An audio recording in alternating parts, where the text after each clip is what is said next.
Malam itu, di sebuah desa kecil yang terletak di pinggiran hutan lebat, seorang pemuda bernama Ade sedang berjalan pulang. Adi baru saja pulang dari rumah temannya setelah menghabiskan malam dengan bermain kartu dan bercerita. Namun, malam ini terasa berbeda, udara malam begitu dingin dan sunyi. Tidak ada suara burung hantu atau jangkrik seperti biasanya. Hanya ada suara langkah kaki Adi yang terdengar menggema di sepanjang jalan setapak yang menuju rumahnya. Adi menyalakan senter kecilnya, berharap dapat sedikit mengusir rasa takut yang mulai muncul. Jalan setapak itu melintasi area hutan dengan pohon-pohon besar yang berdiri tinggi dan bayangannya yang memanjang. Di tengah perjalanan, Adi mulai merasakan ada sesuatu yang tidak beres. Seperti ada seseorang atau sesuatu yang mengikutinya.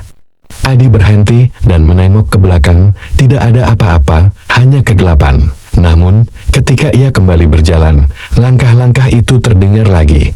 Adi mempercepat langkahnya, berusaha untuk sampai ke rumah secepat mungkin. Tapi suara langkah itu juga semakin cepat. Ketika Adi mencapai tikungan terakhir sebelum rumahnya, ia mendengar suara bisikan pelan. Bisikan itu datang dari hutan, seolah ada seseorang yang sedang berbicara dalam bahasa yang tidak dikenalnya. Adi tidak berani menghentikan langkahnya, tapi suara bisikan itu semakin keras, dan tiba-tiba ada bau busuk yang menusuk hidungnya.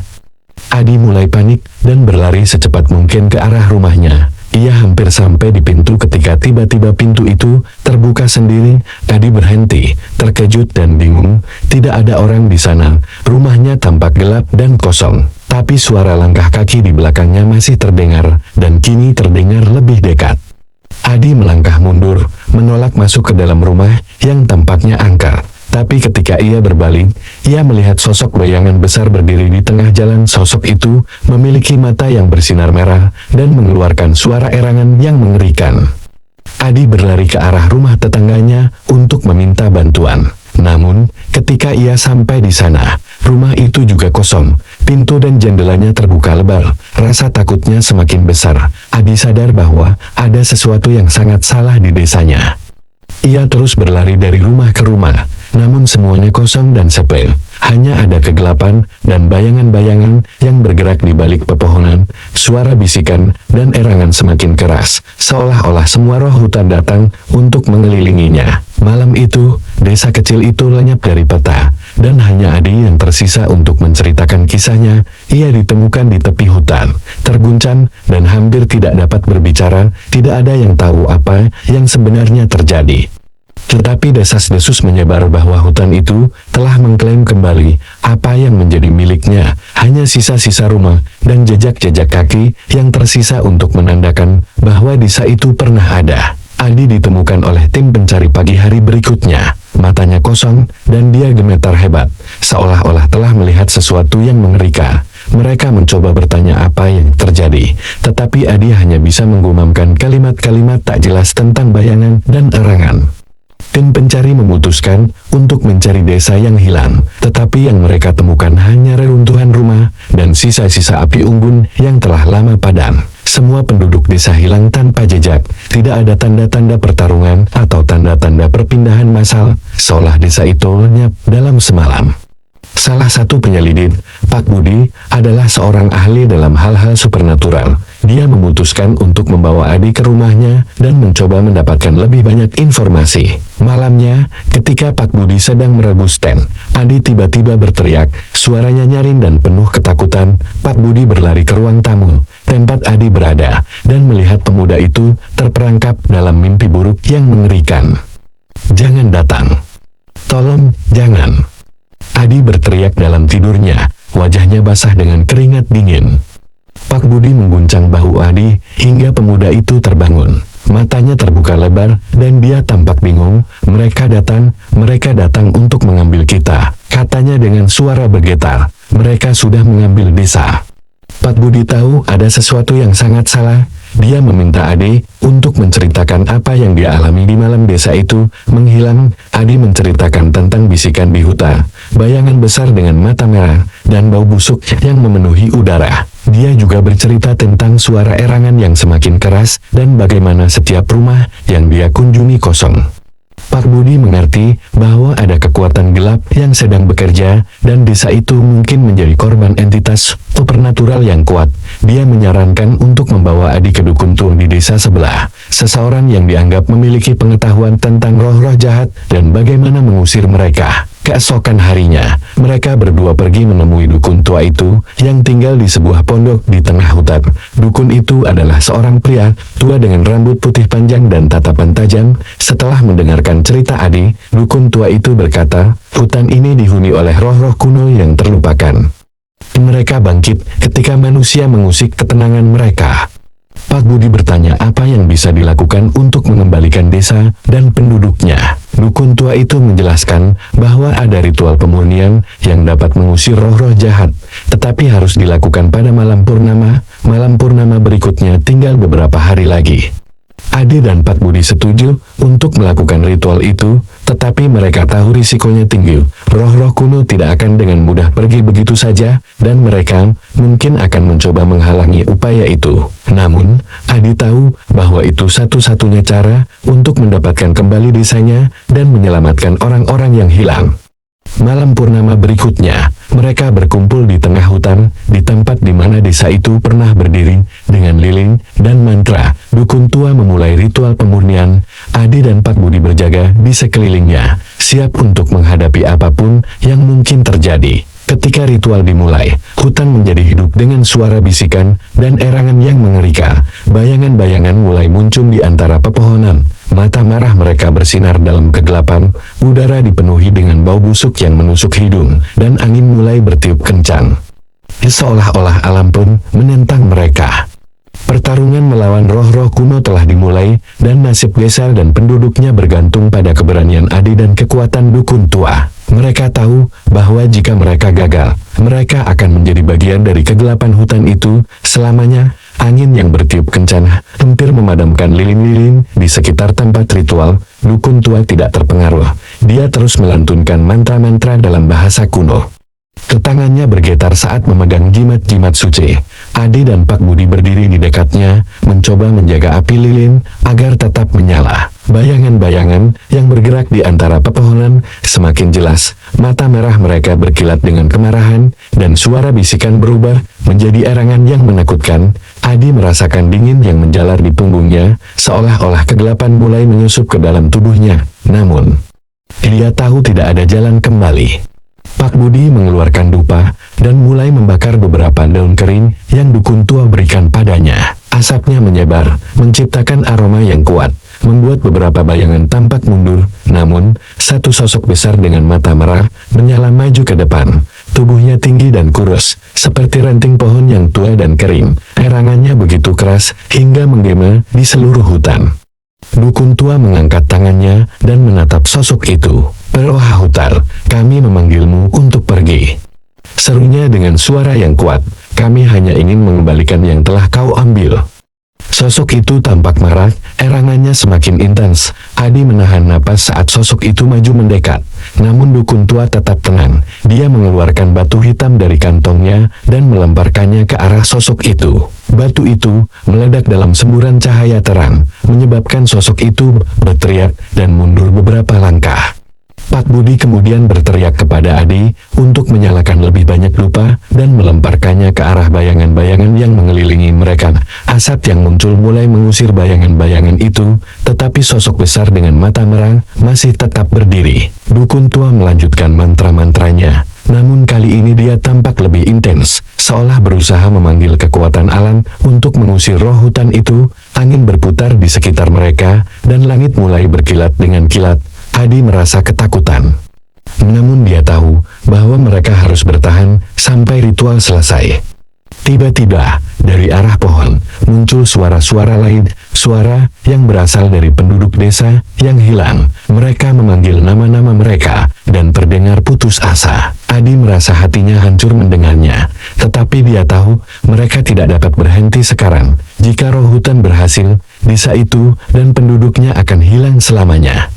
Ritual berlanjut dengan lebih intens, dan Pak Budi terus melempar dupa ke arah sosok besar. Suara erangan mulai mereda, dan perlahan-lahan bayangan-bayangan itu mulai menghilang. Namun, Roh hutan yang besar tampak tidak ingin menyerah. Ia terus maju. Erangannya berubah menjadi suara keras yang menggema di sekitar mereka.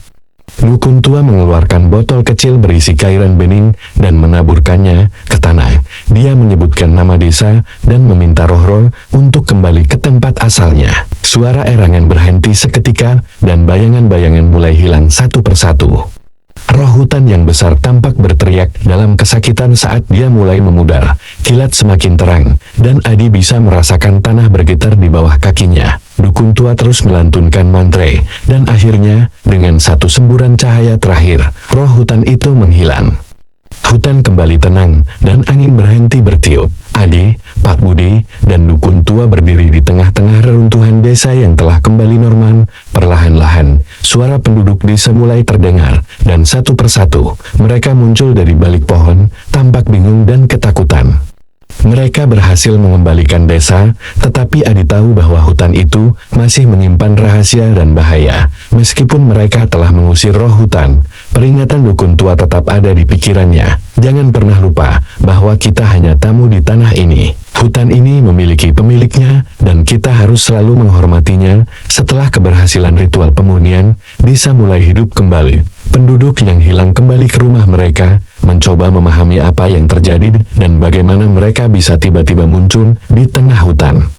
Nadi dan Pak Budi menjadi pahlawan di desa, tetapi keduanya merasa tidak nyaman dengan sebutan itu. Mereka tahu bahwa pertempuran melawan roh-roh hutan mungkin telah dimenangkan, tetapi bahaya belum sepenuhnya hilang. Adi duduk di teras rumahnya, memandang ke arah hutan yang tampak tenang. Malam sebelumnya adalah malam yang penuh kejutan dan kengerian, dan Adi merasa seolah-olah dia baru terbangun dari mimpi buruk yang panjang. Namun, hatinya tidak bisa tenang. Ada sesuatu yang mengganggu pikirannya.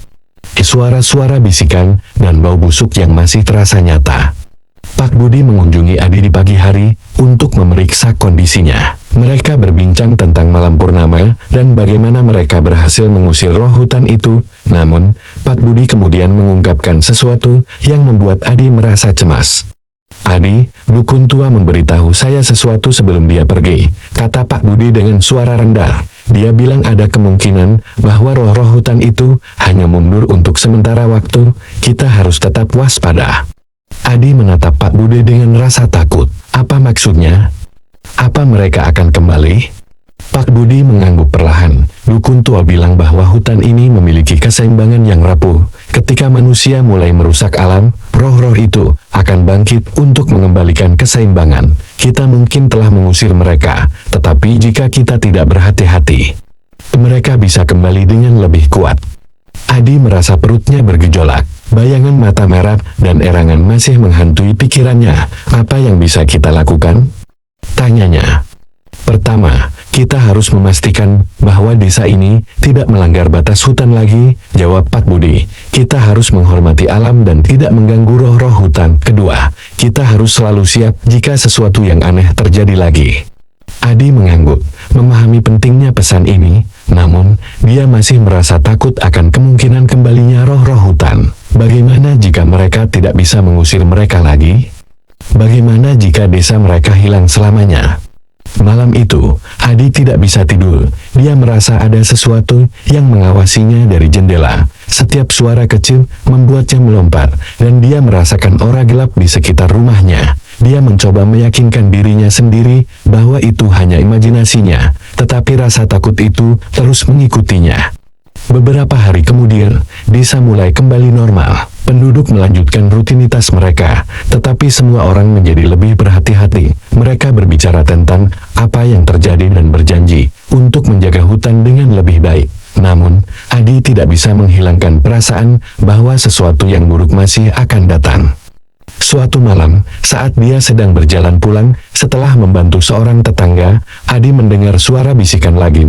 Suara itu datang dari dalam hutan, jauh lebih dekat daripada yang dia inginkan. Dia berhenti, merasa bulu kuduknya berdiri, dan menyalakan senter kecilnya. Tidak ada apa-apa di sana, tetapi bau busuk itu kembali.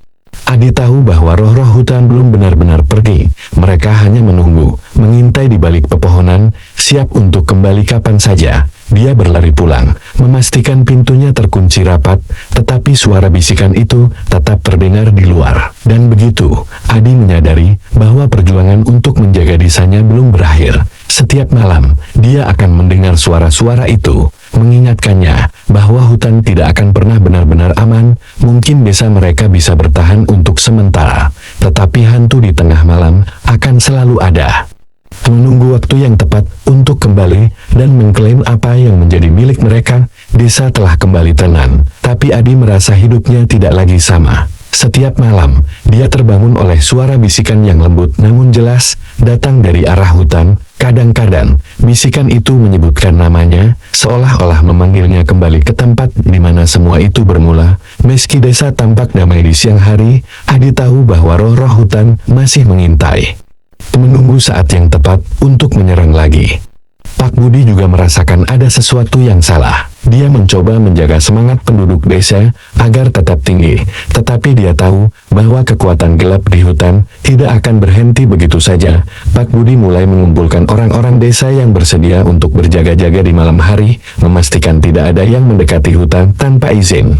Suatu malam, Pak Budi mengundang Adi untuk ikut berjaga bersama beberapa penduduk lainnya. Mereka berkumpul di alun-alun desa, membawa obor dan senter untuk menerangi malam yang semakin gelap. Udara terasa berat, seolah-olah hutan menyimpan rahasia yang tidak ingin diungkapkan.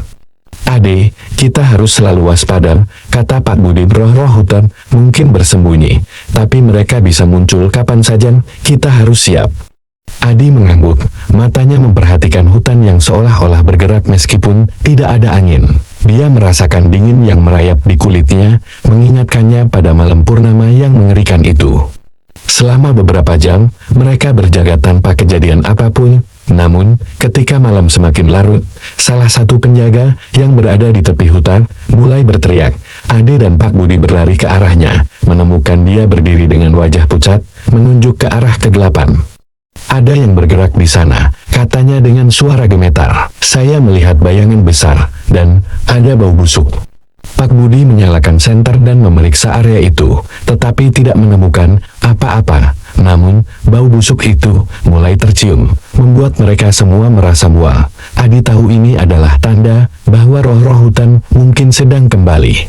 Mereka kembali ke alun-alun dan segera membangunkan penduduk lainnya. Pak Budi memberitahu mereka bahwa ancaman belum berakhir, dan mereka harus bersiap menghadapi apapun yang datang dari hutan. Beberapa orang mulai membuat lingkaran perlindungan dengan garam dan dupa, berharap dapat menahan roh-roh jahat agar tidak masuk ke desa.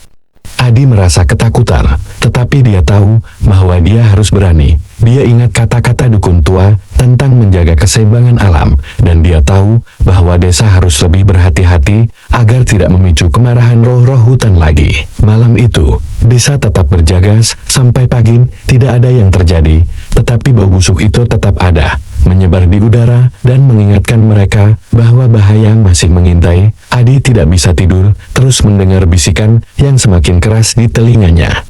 Beberapa hari kemudian, desa mulai berencana untuk mengadakan upacara persembahan untuk roh-roh hutan. Mereka ingin menunjukkan rasa hormat dan memohon agar roh-roh itu tidak kembali mengganggu. Upacara itu akan diadakan pada malam purnama berikutnya, dan seluruh desa bersiap-siap untuk itu. Adi merasa bahwa upacara itu adalah kesempatan terakhir mereka untuk membuat perdamaian dengan roh-roh hutan. Dia tahu bahwa jika mereka gagal, desa bisa hilang selamanya. Malam purnama semakin dekat, dan bayangan-bayangan di hutan tampak semakin gelap. Erangan lembut mulai terdengar lagi, dan Adi merasa bahwa pertarungan yang sebenarnya baru saja dimulai. Persiapan untuk upacara persembahan berjalan dengan tegang. Seluruh desa terlibat, membuat sesajen, lilin, dan dupa dalam jumlah besar. Mereka berharap upacara ini akan menyenangkan roh-roh hutan dan mencegah mereka untuk kembali mengganggu. Namun, bayangan yang melintas di antara pepohonan dan bau busuk yang semakin menyengat membuat banyak penduduk desa merasa gelisah. Adi merasa beban yang berat di pundaknya. Meskipun desa secara kolektif mempersiapkan upacara ini, dia tahu bahwa dirinya dan Pak Budi adalah sosok yang dianggap sebagai penyelamat desa. Bisikan-bisikan di malam hari semakin keras. Dan kadang-kadang Adi merasa ada sesuatu yang menarik perhatiannya ke arah hutan. Ketika dia menutup mata, dia bisa melihat bayangan mata merah itu, seolah-olah selalu ada di sana, mengintai. Malam purnama akhirnya tiba, seluruh desa berkumpul di alun-alun, di mana upacara persembahan akan dilakukan. Dukun tua, yang sebelumnya membantu mereka mengusir roh hutan, datang untuk memimpin upacara. Dia mengenakan jubah panjang dan membawa sebuah tongkat kayu dengan simbol-simbol aneh terukir di atasnya. Lilin-lilin dinyalakan, dan penduduk desa mulai melantunkan doa bersama. Sesajen diletakkan di tengah alun-alun, terdiri dari buah-buahan, kembang, dan dupa yang harum. Namun, udara tetap terasa berat, dan suasana tegang terasa di mana-mana. Ade dan Pak Budi berdiri di tepi alun-alun, berjaga-jaga jika terjadi sesuatu yang tidak diinginkan. Dukun tua mulai mengelilingi alun-alun, memercikan air suci, dan membacakan mantra-mantra. Dia tampak tenang, tetapi Adi bisa melihat kilatan kecemasan di matanya. Dukun tua tahu bahwa upacara ini bisa menjadi titik balik, entah roh-roh hutan akan tenang, atau mereka akan kembali dengan kemarahan yang lebih besar. Tiba-tiba dari hutan, terdengar suara gemerisik yang mengerikan. Beberapa penduduk desa mulai bergerak mundur, sementara yang lain tetap berdiri, mencoba tetap tenang. Namun, suara itu semakin keras, seolah-olah ada sesuatu yang bergerak melalui pepohonan dengan kecepatan tinggi. Dukun tua berhenti melantunkan mantra dan berbalik ke arah hutan. Dia mengangkat tongkatnya dan berkata dengan suara tegas, "Kami memohon kepada roh-roh hutan, terimalah persembahan kami dan biarkan desa ini hidup dalam damai." Namun, gemerisik itu tidak berhenti. Sebaliknya, suara erangan mulai terdengar, perlahan pada awalnya, lalu semakin keras dan penuh dengan kemarahan. Bayangan-bayangan muncul dari hutan. Mata mereka bersinar merah seperti sebelumnya, dan bau busuk menyebar dengan cepat. Penduduk desa mulai panik. Beberapa melarikan diri ke rumah mereka, sementara yang lain mencoba berkumpul di sekitar dukun tua, berharap dia bisa melindungi mereka. Ade dan Pak Budi mengangkat obor dan mencoba menghadang bayangan-bayangan yang mulai mendekati alun-alun. Namun, erangan itu semakin keras, dan sepertinya tidak ada yang bisa menghentikan mereka. Dukun tua menyadari bahwa upacara ini mungkin tidak cukup untuk menenangkan roh-roh hutan. Dia memerintahkan Ade dan Pak Budi untuk membantu penduduk desa menenangkan diri dan menjaga alun-alun tetap aman. Dia kemudian mulai membaca mantra yang lebih kuat, mencoba mengusir roh-roh yang mendekati mereka. Adi merasakan ketakutan yang mendalam, tetapi dia tahu bahwa dia tidak bisa lari. Dia berdiri di depan alun-alun, memegang obor dengan tangan gemetar, dan bersiap untuk menghadapi apapun yang datang. Bayangan-bayangan itu semakin dekat, dan Adi tahu bahwa malam ini bisa menjadi malam terakhir bagi desa mereka.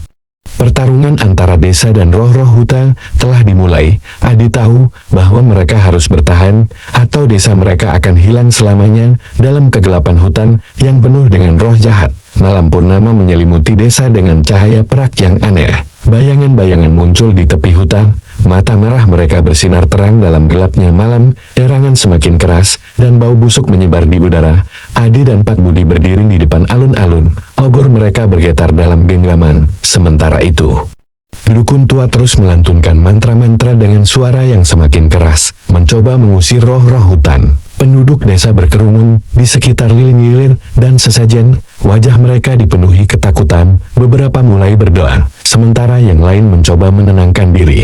Namun, gemerisik dan erangan yang datang dari hutan membuat ketenangan sulit dijaga. Semakin banyak bayangan muncul, mendekati alun-alun. Dan Pak Budi tahu bahwa sesuatu yang mengerikan akan terjadi. Dukun tua akhirnya berhenti melantunkan mantra dan berteriak kepada para penduduk desa, "Jangan biarkan rasa takut menguasai kalian.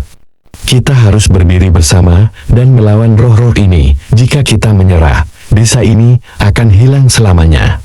Ade dan Pak Budi mencoba menjaga para penduduk desa agar tidak panik. Namun, ketika salah satu bayangan besar mulai melangkah ke alun-alun, mata merahnya bersinar seperti bara api. Banyak penduduk desa yang lari berhamburan. Suasana kacau balau, dan Adi tahu bahwa mereka harus berbuat sesuatu untuk menghentikan roh-roh hutan ini.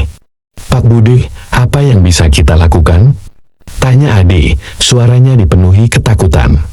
"Kita harus melindungi dukun tua, agar dia bisa menyelesaikan upacaranya," jawab Pak Budi. "Tanpa dia, kita tidak punya harapan." Adi mengangguk, dan bersama Pak Budi mencoba mendorong para penduduk desa kembali ke alun-alun, menjauh dari hutan. Dukun tua mengambil sebuah jimat dari kantongnya, dan mengangkatnya tinggi-tinggi, memanggil kekuatan alam untuk membantu mereka. Namun, bayangan besar itu terus maju. Herangannya menjadi lebih keras dan lebih menakutkan. Suara langkah kakek yang berat terdengar dari arah hutan, dan semakin banyak bayangan yang muncul. Adi merasa bahwa desa ini sedang berada di ambang kehancuran. Mereka perlu sesuatu yang lebih kuat daripada obor dan dupa untuk melawan roh-roh ini. Di tengah kekacauan, dia tiba-tiba teringat akan batu hitam yang pernah dukun tua gunakan untuk mengusir roh hutan pada malam purnama sebelumnya. Pak Budi, batu hitam itu, seru Adi, mungkin kita bisa menggunakannya lagi. Pak Budi mengangguk, dan mereka bergegas ke tempat dukun tua berdiri. Dukun tua tampak kelelahan, tetapi dia mengeluarkan sebuah batu hitam dari dalam kantongnya, dan memberikannya kepada Adi. Gunakan ini untuk mengusir bayangan-bayangan itu. Ingat, batu ini kuat, tetapi hanya bisa digunakan sekali. Setelah itu, kita harus bergantung pada kekuatan kita sendiri. Adi memegang batu hitam itu dengan hati-hati, merasa kehangatan aneh di dalamnya. Pak Budi menginstruksikan para penduduk desa untuk berkumpul di tengah alun-alun, dan Adi berdiri di depan, bersiap untuk menghadapi bayangan besar yang mendekat. Bayangan itu semakin besar, seolah-olah menghimpun semua kekuatan dari hutan yang gelap. Ketika bayangan besar itu mendekati mereka, erangannya berubah menjadi raungan yang mengerikan. Adi tahu saatnya telah tiba. Dia melempar batu hitam itu ke arah bayangan besar, dan seketika, batu itu meledak dalam semburan cahaya terang. Raungan berhenti, dan bayangan itu menghilang dalam sekejap, meninggalkan sisa-sisa abu yang melayang di udara. Para penduduk desa bersorak, merasakan harapan untuk pertama kalinya dalam beberapa malam terakhir. Namun, dukun tua memperingatkan mereka, ini bukan akhir. Kita telah mengusir roh terbesar, tetapi roh-roh lain masih ada. Kita harus terus menjaga desa dan menghormati hutan, atau mereka akan kembali. Ade dan Pak Budi merasa lega bahwa bahaya telah berlalu untuk saat ini. Namun, mereka tahu bahwa tugas mereka belum selesai. Desa harus tetap waspada dan menjaga keseimbangan dengan alam, karena roh-roh hutan tidak akan pernah benar-benar pergi. Ade tahu bahwa hidupnya tidak akan sama lagi. Tetapi dia siap untuk menjaga desa dari ancaman yang mungkin datang lagi suatu hari nanti.